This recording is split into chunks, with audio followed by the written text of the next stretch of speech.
I'm Dr. Cindy with She Speaks podcast. Today we are having a conversation about something all of us have done without even realizing it. For years, it's passive assimilation, that slow, silent process of losing yourself to fit in or to be accepted. Joining me is Miss Sonyia Baring Graham, author of It's Time to Uncover Your Original Blueprint. Thank you and welcome, Sonia Graham, for coming on and speaking about this particular subject that little people know about. A little known subject that people are talking about. I'll just put it like that. Can you tell us Yeah, a little bit who you are and where you're from? I would love to. My name is Sonia. As an author, it's Sonyia Baring Graham, and I'm originally from Des Moines, Iowa. So I've been in Houston. I'm a Houstonian. I've been here since '87. I came here. I used to fly for Continental. If anybody remembers what that little airline was back in the day, so I've been here ever since. I love Houston. I love the culture, and then as you can imagine, coming from Iowa, just being around such a diverse community of people and being able to sow into it's been a real blessing. Absolutely. This is a subject that we're going to be talking about called passive assimilation. For those hmm who are not familiar with the terminology, can you tell us what that is? Absolutely. So basically, I coined the phrase, and this is a part I really want to read it out of the book so people can get a true understanding of what passive assimilation is. And I didn't get to mention, thank you for having me on here to talk about the original blueprint, because that's where all this is going to be coming from. It's called It's Time to Uncover Your Original Blueprint. And you see these things in here? That's because I still use this as my guide to and tool. Even though I wrote this, it was published in 2018. It has blessed my life. It's changed my life. And so sometimes we have to go back and look at things in order to reinforce those things and our progress can continue forward and not go backwards. Absolutely.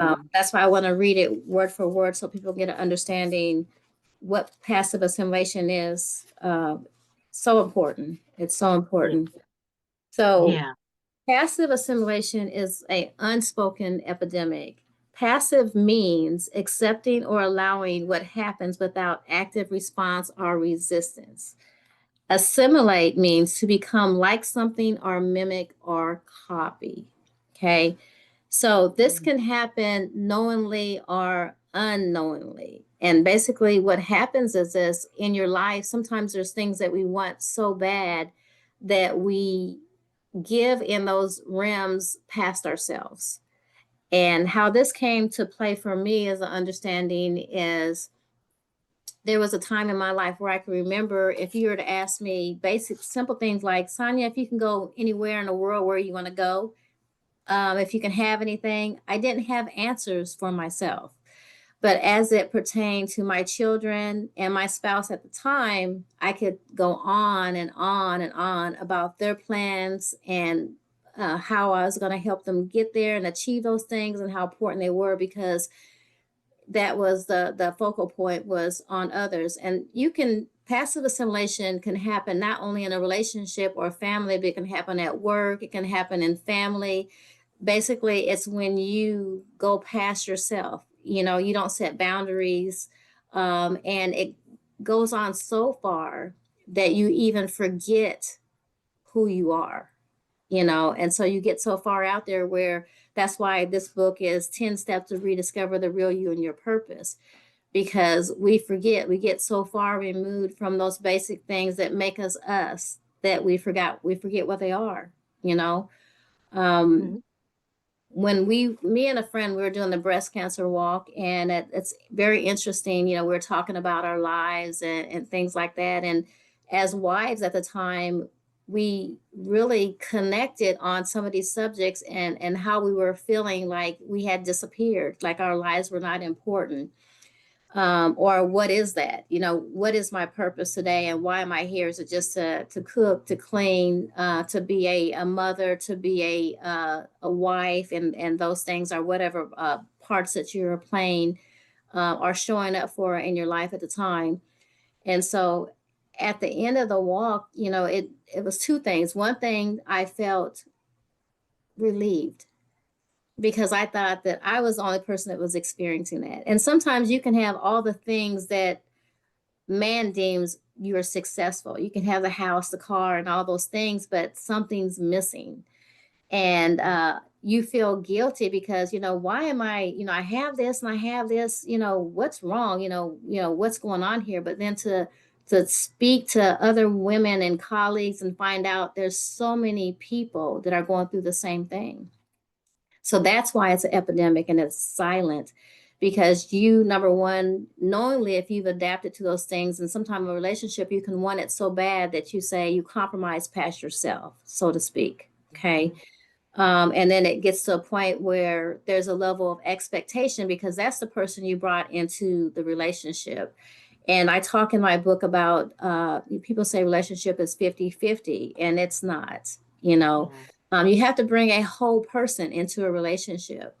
And a basic example is men and women are different as far as how, when we go into relationships, what parts of our life we continue. For example, if a man plays basketball or golfs on Tuesdays or whatever that is, when he goes into a relationship, chances are he's going to continue to do those things. Yeah. And as women, we do say I don't know, we went shopping on Tuesdays with our friends and we had lunch. Well, then when we're in this relationship or have families, we go, oh, they ask us to do things. Oh, no, because we want to be available for our families, want to be available for this relationship. Therefore, we're forgetting those other relationships and things that make us us, Yeah. and so that's one thing we do. But the worst part of that, you do that all the time. And then say, for example, when you're dating someone, they say, well, what do you want to do? Oh, I don't know, whatever you want to do. After a while, they stop asking, Yeah. because you have an opinion. But years down the road, that becomes resentment because you Mm. feel like, oh, they never ask me. They don't, nobody appreciates it. The kids, everything. You just feel like you feel unappreciated because your opinions don't matter, and people, you feel like you're being taken for granted. But Mm-hmm. more than not, if you really think about it, when we do things, sometimes we do them past the expectation of that person. They didn't ask you to do that. That's what you chose to do. And so then if Mm-hmm. you begin a relationship and with some of those preset notions of what you're going to do, then it becomes an expectation. They don't know you really don't like doing that. So if you don't like cooking, don't start off doing all that cooking, because then it becomes an expectation. Oh, she likes to cook.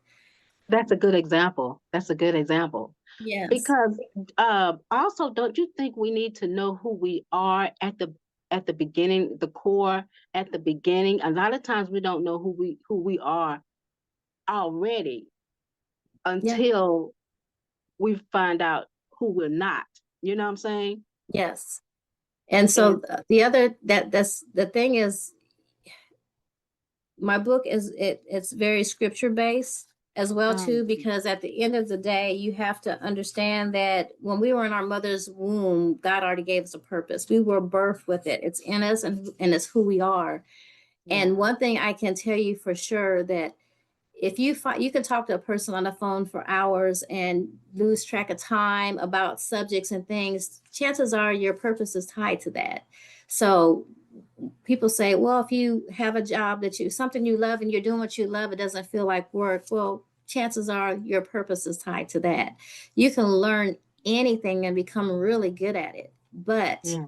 your purpose is nothing you have to learn. It's just who you are.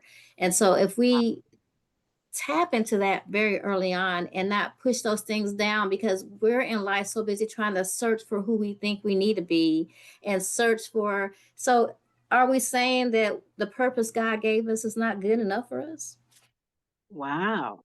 Yeah. That's a good And question. You have to ask yourself. yeah, Yeah. you're like, oh, I need to be this person. I need to do, and it's okay to have goals and aspirations and dreams and so far, but you have to know the base and your foundation first, Hmm. and it's very simple as far as what I enjoy doing, what makes me happy. Happiness, we know, is conditional, right? But Right. what gives me joy, you know? Right. Yeah. So when we feel like before we go in a relationship, I think this is part of the problem is we don't really ask. I talk about this in my book. We don't ask the hard questions because we really don't want to know the answers. Because that Yeah. answer here, we're romanticizing and fantasizing about this person that we say we want, and we don't want to say ask that wrong question that makes it go out the window. We'd rather just try by error. Oh, let's Wow. just see where this goes. Where So true. So true. just like red flags. I mean, they purple, pink, and polka dot, and we ain't it's waving us like this in the face, and we were ignoring it. That's Yeah. Yeah. we Exactly. don't go deep enough. You know, That is so true. That is so yeah, true. We don't go deep enough.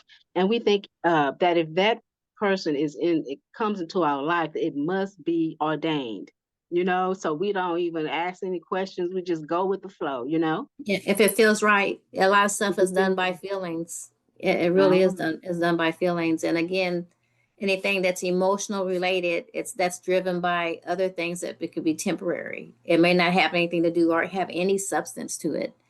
Um, when you get to know who you are, then you have a gauge if you're too far off or those things are. I truly believe in what I've learned is I was in a marriage for 30 plus years and I learned a lot from it. Now I can look back and I grew from it. But what I didn't realize is that you can continue that if your purpose, God is going to put you with a person that helps you achieve and become, and you support each other with whatever God has put in you, because that's who you are.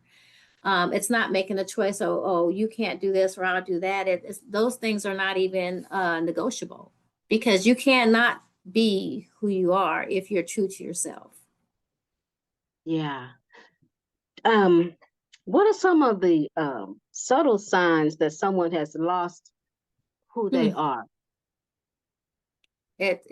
I mean, just if people start asking you questions you can't answer about yourself, Yeah. because you're Yeah. not Right. thinking about yourself. You're Mm, not thinking. You're thinking mm, about everybody else, but you don't. You wow. come last. The What really gave me the courage to write this book, because God put it in my spirit, and I was work. So talking about this with my best friend, we started doing research, and honestly, what this became first was a website that was called "Where's the Me." It was "Where's the Mm, Me in Marriage" initially. Then it evolved to "Where's the Me." I mean, this is an mm, amazing website. It had all the bells and whistles. It was Facebook before Facebook, but that's not what yeah. God wanted this to be. So even though we did Oh. all the work and did all that, that's not, he showed right up the front, you're supposed to speak, you're supposed to this and all this. Like, no, we're just going to do a website. Oh, okay. Yeah, yeah. So, and Take the hence easy 11 way out. years. Yeah, it took 11 years to write this book because Wow. it was my journey. I did not write this book unassisted. Trust me, because this book changed my life. So how could that happen Mm, if all the information came from me? You know what I'm mm, saying? yeah. This book changed my life. And so it was a husband bashing book initially. So if I would have wrote it and put it out right then and there when I was feeling all that stuff, it would have been like, don't appreciate me, this, all of that stuff. But what the Hmm. 11 years showed me, this the hardest part of this journey is I allowed this. Again, a lot of those pre assumptions about what people require or expect of you come from what you put out. And just that little thing, like I said, where do you want to go? And you don't have an opinion. So I Hmm. allow that opportunity to pass me to have an opinion. And if Wow. you are not present in decision making, not decision, and little things are big, then you're not inserting Mhm. who you are in that. So you're not even in that relationship. A shell of yourself is, because you're not bringing yourself to the table, you're not bringing your purpose to the table, you're bringing a shell of existence to the table, and that's what's in those relationships, whether it's at work, whether it's just in your family, all the way around. Because if you, for example, if you're a person that people know that you always volunteer, or oh, Sonia will do it, right? Yeah. Well, some of the time Sonia doesn't feel like it. But because Mm-hmm. she's become that person, oh yeah, okay, you do it. So again, no boundaries. Wow, So that's deep. I'm not there. I'm not asserting myself. I'm just Mm, going along, and so then there's disrespect there that can become resentment. But guess what? I allow that. Again, yeah. if you go back to all of those things, people say you point one finger and then you got four fingers pointing Yeah, back at you. yeah, yeah. But In order to really assimilate and rediscover yourself, you have to get to the point. It's very hard. All of my tools will take you to places where you don't really want to be there, but it's necessary for you to go back into those places to move forward, but you don't want to stay there. But it's important to allow yourself to go all the way back to, and even envisioning as a child, what did I like to do? Oh, I like to draw. I like to this, because you have disconnected from your very existence of what makes you you, what brings you joy. You have to go that far. So I take you all the way back and bring you mhm, forward in this book is what it, because that's what it takes, because you have to take this journey in order to receive the healing and have a full understanding of how amazing and wonderfully made you are, how God made you and equipped you with everything you have is in you. It's absolutely. right there. Mm-hmm. But What do you we are think looking for that person. We're looking, trying to become, and become rather than becoming who God wants you to be? You yeah, try to follow others, and that may not be your journey. Following right. others may not be your journey. You have to find what God has for you. Yeah. And Yeah. one thing I say It- is the graveyard is full of purpose, yeah. because Yeah. he needs us to fulfill whatever that part is that he's given you. He needs all those. If everybody did their little pieces, just imagine how the world will evolve. But you're all the purposes in that graveyard. But trust and believe he has commissioned somebody else. He will rise somebody up to do it. So, while you're resting on those things and thinking, it's gone and dead, something's died. But what happens most is that you're not living. Mm. Whose life are you living? Wow. And I talk about in this book is, whether you please stand up, like, who are you without your Wow. titles? Like, if I say, so Cindy, tell me about yourself. Yeah. So do you say, I'm Cindy, I'm a mother, I have a talk show, I'm an author, I'm a singer, right? Yeah. That's what we Yeah. do, right? That's Yeah. not who we are. Yeah. Right. Right. We're much deeper than that, you know. Yeah. If you're born again, you're a child of God. If you know what your Yes, calling is, you're evangelist, you know what I'm saying? So absolutely. And it's the scriptures I have for passive assimilation, let me just pull those out real fast here. So the okay. scriptures that I have is, for we are God's handiwork, created in Jesus Christ to do good works, which God prepared in advance for us to do. Ephesians 2 and 10. Okay. And then God will fulfill his purpose for me. Your steadfast love, O Lord, endures forever. Do not forsake the work of your hands, which means you have everything you need. Absolutely. That's beautiful. Yeah, you have everything you need, and there's more here. So one thing I wanted to do was, yes, I'm experienced to write this book because it was my journey, it's my story. Yeah. That makes me an expert, but I wanted to make Yeah. sure that it was in a biblical sense where you understand that it's bigger than me. It's because God said. Yeah. It's because God said. So I'm all these things not because I'm who I say I am, it's because of who He says Who I am. he says that you are. Yes. Yes. Yes. Can Yes. you walk us through 10 steps of rediscovery? Absolutely. And Mm-hmm. so there's actually 10 steps. And so you're going to start with tackling the epidemic. And the way to do that is to know what that epidemic is. We kind of went a little bit about that. And then, how Yeah. did you get here? Yeah. Oh, yeah. How did you get here?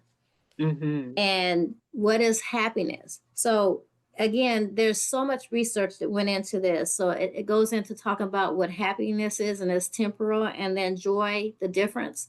So it really breaks things down so you understand what is that you have, and what joy is. What peace. Happiness doesn't always bring peace, right? But joy Mm-hmm. brings peace. Yeah. And peace is priceless. Absolutely. Yes, it Priceless. is.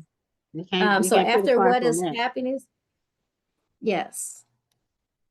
So after what is happiness is self-esteem, because that's important. And it goes into really what that really means. Self-esteem is not what you waiting for somebody to elevate you and say, it's you elevating yourself, you having your self-awareness of the esteem that you have in yourself, for yourself. Mm-hmm. It Mm-hmm. starts with you. Yeah. So it talks about that. And then it goes into rediscovering yourself, getting to know, tapping it into who you are and bringing that forward. And then life journaling is powerful. So that's another tool that I have you go through is journaling. Um, define your dreams and aspirations. So it's getting you to go back to those things that, used to aspire, you used to dream about, because you forgot about those things, you know. Mm-hmm. Mm-hmm. Your bucket list is 8. Bucket list 101 is talking about, it's getting you to think about some things and maybe things you hadn't thought about, you know. Mm-hmm. Your gifts and talents is step 9. Mm. That's right there. That's where you get to find out, wow, I'm really good at organizing. That's a Yeah. gift. Yeah. Okay. Little things that we discount are so amazing, so powerful. There are superpowers. We have so many superpowers, but we discount them because we take them for granted. Oh, that's not a big deal. Oh yeah, I can cook a few things, but oh no, you're amazing. You can Absolutely. cook yourself out of the kitchen, but that's just Mm. no big deal. Yeah. Yeah. And then the last step is life is too short. Mm. What do you think would be the most challenging out of the 10 that you listed there? Ooh, the beginning, because it's Mm-hmm. hard. It takes you again. First, you got to figure out how you got here, and that's deep because that's where the acceptance comes in. Until you really understand how you got there, chances are you can't avoid yourself from revisiting that place. It's going to be so much easier to go back if you don't know where you were. When you Yeah. identify where you are, how you got there, you have a better chance of not going back there. And Right. comes with that is taking responsibility that you're in this position because you allowed it. Then forgiving yourself, Mm. empowering yourself, Mm-hmm.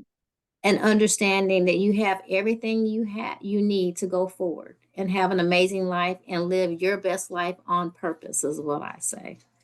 So you have to take your power back or reclaim the power that Yeah. you never, or claim the power that you never had. So It that was takes a always lot of, there. You just didn't understand the power. We just don't understand how amazing we are. yeah, we are Yeah, fearfully, wonderfully made. There's no one else in the world that has your fingerprint. That just goes to show how unique we are. absolutely. Wow, that is, if there was one, what would you say to women listening right now who feels lost, overlooked, and unsure of who she is? So before I answer that, can I put a caveat in there? If you have children, it doesn't matter where you're at in your life, they're watching you. Mm-hmm. What really compelled me to write this book is when I spoke to my daughter's track team, and I talked about it in the book as well. My Mm-hmm. daughter's call, she thought it was for life. Oh, So that's your daughter coming in, and yes, and oh, it okay. interesting. I said her name and she's popping up on there, but it's a recorded show, Victoria. So you'll be able to see it. So later today. Sorry about that. That's So okay.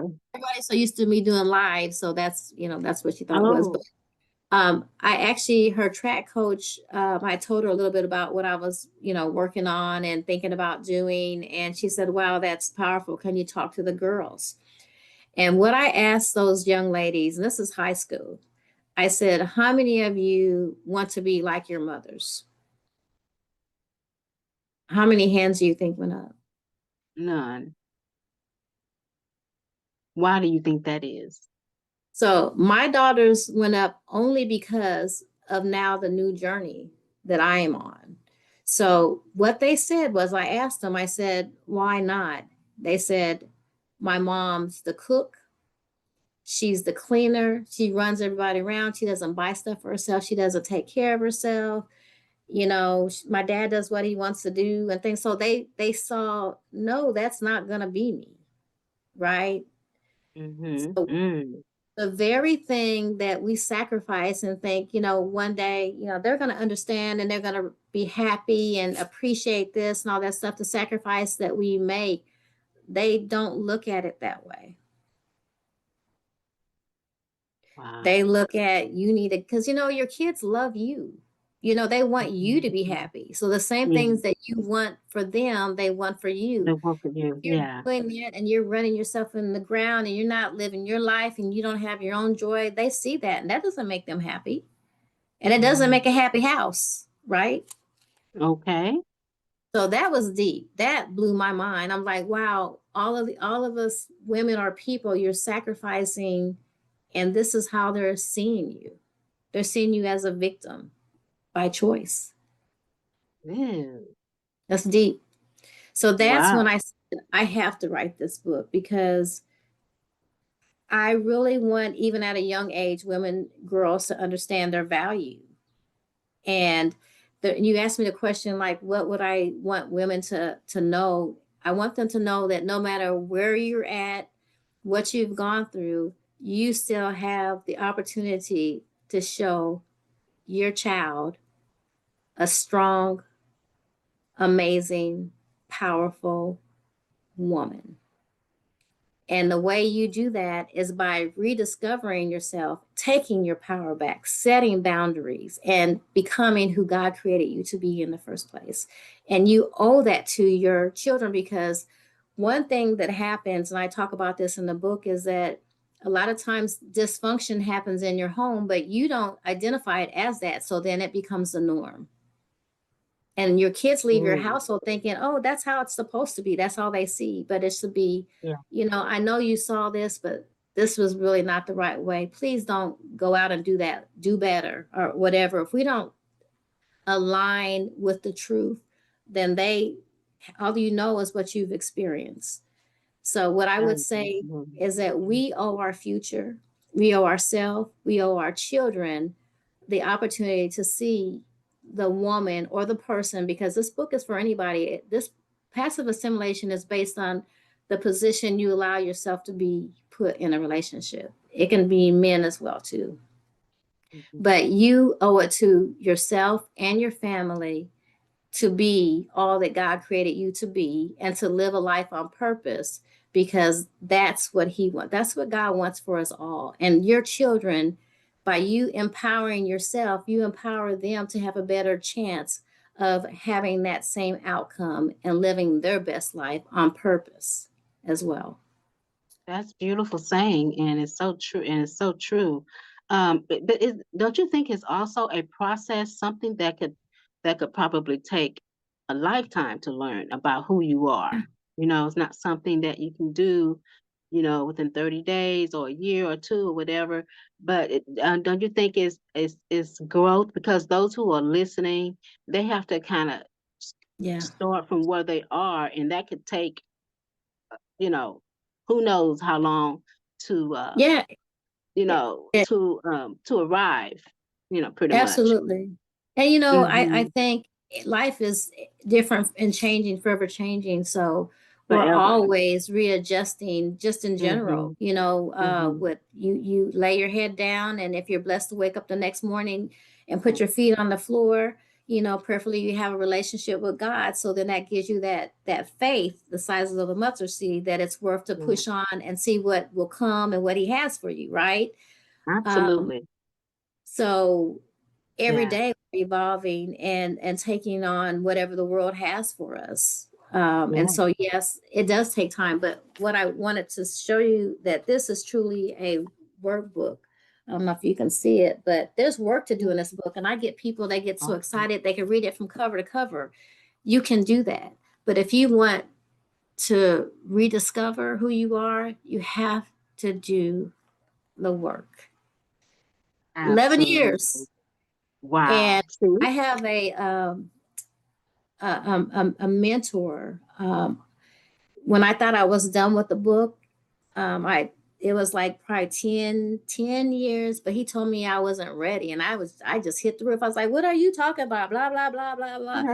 Said, if you publish that book right now, how are you going to help people if you haven't totally gone through the process and you don't have the tools? Mm. Do you think we need help in this process? Perhaps pastor, therapy, of course, the Bible will definitely be Yeah. our journey and our guide. But we will need some help in this process. You know what I mean? It's because it's not something that you can just say, okay, I'm going to just take this on. Your book is a Yes. wonderful, wonderful tool. Get the book. That's a wonderful Yes, tool to get Cindy. you Yes, yes. I'm started. gonna be obedient. So yes, what God has shown me, and He showed me from the very beginning, is that this is something that I not only have and a tool for me, but it's a tool for me to help people through the process.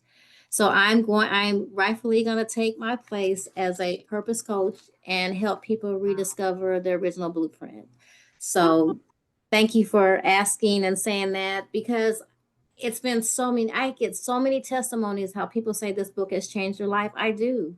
yeah, yeah. Um, but so many people don't get that experience because they read it, they say it's great, but they haven't done the work. And I'll give you one example. One of the things it talks about in the book is, boundaries.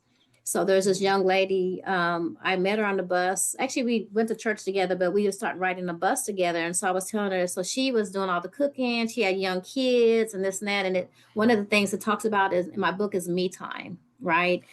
And so Mhm. it tells you to carve that time out. It's not movable because it's something how if you have a husband and wife and the wife has the day off, well, all of a sudden her day is added with chores and extra stuff. But if it could be different in different households, but just for the most part, the husband, if he's off, he's doing his thing, but all of a sudden chores and activities come on the woman's plate. And so this young lady practiced one of the tools in there where she basically she said, Tuesday nights, I don't cook, I this and that, it's my night, I do nothing. And she said it took a little bit her to have the courage to do it, to make Mhm. that change. And the Mhm. funny thing is her spouse, he thought it was cute at first. And then, but there are some days he goes, oh, hun, can you please? She goes, no, it's Tuesday. And she said that changed her life. It's the Mm. little power It's we a take, little. is because the thing is, it's your life. I Mhm. am responsible for me and I can give, but I can't give past my capacity. And so that one day of me time can help you recharge and be a better person, be a better mom, be a better wife, have some rest and change whatever areas that be suffering in your relationship. Um, so I know this book can change lives, but I do accept the responsibility that I too have to take my place. And I see a lot of people, they purpose this and purpose that. It's important. This is the point that God is driving right now. He wants us to go back to understanding that we already have what we need. We just need to know how to ignite it, how to use it, and let that be our guide. And you know, that's our gift. He's like, look at my daddy got me. Look what how he made me. That's what he wants us to do, not to push it down and Yeah. try to look for another gift. You Right. know? Absolutely. Absolutely. Some people Yeah. he give one gift to, he gives several gifts to others. Oof. We Yeah. just have to know, who we are in Christ. Yeah, and what it's so he's given us. important. It It's is. so, It's and we're very amazed. important. We are, he has made us amazing. And like I said, it doesn't say you can't go out and be and learn different things, but there's so much happiness and joy in just the things that you just enjoy. It's just, it could be simple Mhm. things, you know. I like making things out of toothpicks. We're all different, but he made us Right. different on purpose. You Yes, know, he we did. this is what he wants us to do, is to plug in to what we already have and think about it. If you ain't got to think about it, you ain't got to learn it. It's not work. You just do it. It's who you are, you know. And we need to stop trying to fit in other people's molds and be what other people want or expect of us, because what God has chose us to be is enough. It's good enough for him. It should be good enough for us. So we should be pleasing God, not be people pleasers, but God pleasers. Absolutely. Well, Absolutely. And Sonia, there's this so is, much in here. And I just want to encourage you yeah. to take a peek at it and see. But some people don't even know that they, disappear. They just don't know. They could be happy. You could be having a happy life and don't feel like you're missing anything. But there's so much more in you that's not being engaged. So it doesn't mean everything was woe is me and bad just because you don't know what your original blueprint is. It just means Mhm. it's like a butterfly, and that's kind of my symbol for Mhm. things, is that it starts off as a caterpillar, right? And it's in a cocoon, and it turns a metamorphosis into this beautiful butterfly. And so that's who we are. We're that caterpillar still until you realize your gifts and your talents. That's when you go boom. Wow, look how Mhm. wonderful and beautiful, and look how just look at me. I'm special. Mhm. That's why, Yeah. we're all different. Like you said, we all have different fingerprints. We're Mhm. unique Yeah, we and are. wonderfully made. We truly are, just the way We we are. just the way we are. And Sonia, I tell you, thank you for that wisdom. Thank you for sharing your testimony, sharing your story. This is going to help so many people. I want you all to get this book, this life-changing book, and book Sonia for your life coach, because I'm telling you, she has been through some things that she can Yeah. help us all through. Where can we connect with you and get your book? Okay, the book can be found on Barnes and Noble or Amazon. And then you Mm, can also reach me at sonyagraham.com, and information about the book is there. And I want people to be on the lookout for the book I'm finishing up now. It's called Affirmations, because so many people spend time affirming, affirming, affirming without action. So mm, it's a book that has tools as well to help you not only to affirm, but to put it into action with application with results. So affirmations are wonderful, they're powerful, but God wants us to evolve those into results. into So results. I'm Yeah. excited about that. Yeah, Oh, I'm excited about that too. Can't wait. Can't wait to see what else God has for you. Continued me as success well. to you and what you're doing. And I thank you so much for coming on and talking and guiding us, Yes. into the right direction, where we need to be. So that is absolutely a blessing. Keep allowing the Holy Spirit to lead you and guide you. Okay. Thank you. Yes, I'm All looking right. forward to speaking to young women, because we got to teach them early. Let's reach Yeah. them young. And so then the whole goal is to get people from, we don't want them to passively assimilate, you know. It doesn't have to Mm-hmm. happen. So Yeah. that's the epidemic. Let's stop it. But thank you so Well, much we for can having do me it on here. It's together. been a pleasure. Yes, absolutely. We can do it together, and you're so welcome. Thank you so much.